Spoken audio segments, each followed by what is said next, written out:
কিয় এই হাতী এটাক ক্ৰেনৰ সহায়ত ফাঁচি দিয়া হৈছিল? ক্ৰেডিট কাৰ্ডৰ সৃষ্টি কিয় কৰা হৈছিল? চাই শব্দটো ভাৰতত ব্যৱহাৰ কৰা হয়, কিন্তু চাই শব্দটো প্ৰকৃততে ভাৰতৰ হয়নে? চাহক হিন্দীত কি বুলি কোৱা হয়?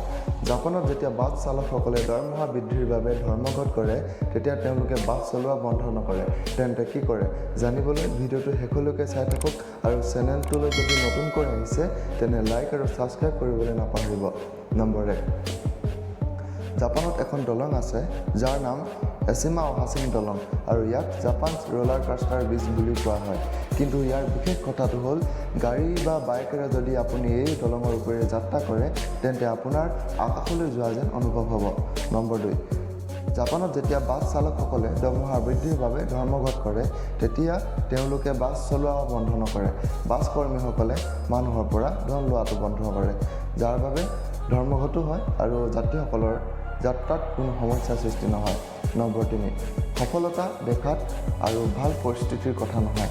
সপ্তম শ্ৰেণীলৈকে অধ্যয়ন কৰা জনি লিভাৰে 350খনতকৈও অধিক ছবিত কাম কৰাৰ লগতে 13 বাৰ ফিল্মফেয়াৰ বঁটাৰেও সন্মানিত হৈছে। নম্বৰ 4, চাই শব্দটো ভাৰতত ব্যৱহাৰ কৰা হয়, কিন্তু চাই শব্দটো প্ৰকৃততে চীনা শব্দ। চাহক হিন্দীত গাখীৰ পানী মিহলি চেনিযুক্ত পাহাৰীয়া বনৌষধ বুলি কোৱা হয়।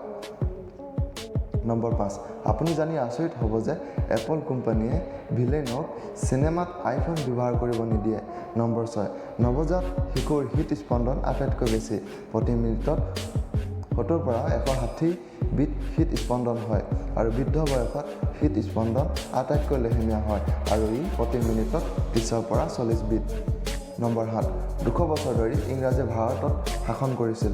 ভাৰতৰ পৰা বহু সম্পত্তি কাঢ়ি লৈ গৈছিল, কিন্তু দীপাৱলীৰ দিনা ব্ৰিটেইনৰ নতুন প্ৰধানমন্ত্ৰী হিচাপে নিৰ্বাচিত হৈছে ভাৰতৰ ঋষি সুনক।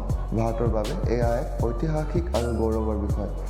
নম্বৰ 8, পৃথিৱীৰ প্ৰথম ক্ৰেডিট কাৰ্ড সৃষ্টি কৰা হৈছিল যেতিয়া এজন মানুহে খাদ্য বিল দিবলৈ দিয়া হৈছিল আৰু তেওঁ মণি পাৰ্চ ঘৰত পাহৰি গৈছিল। নম্বৰ 9, ইতিহাসত প্ৰথমবাৰৰ বাবে এটা হাতীক 1916 চনত ক্ৰেনৰ সহায়ত ফাঁচি দিয়া হৈছিল, কাৰণ হাতীটো চাৰ্কাছৰ প্ৰশিক্ষকে প্ৰশিক্ষণৰ সময়ত অত্যাচাৰ কৰিছিল আৰু সেই অত্যাচাৰত বিৰক্ত হৈ হাতীটোৱে নিজৰ প্ৰশিক্ষককে হত্যা কৰিছিল। নম্বৰ 10, আপুনি বেছি গৰম চাহ খায় নেকি? ব্ৰিটিছ মেডিকেল জাৰ্নেলত প্ৰকাশিত এক অধ্যয়ন অনুসৰি গৰম চাহ খালে পেটৰ সংযোগী নলীবোৰত প্ৰভাৱ পৰিব পাৰে, যাৰ ফলত কেঞ্চাৰ ৰোগো হ'ব পাৰে।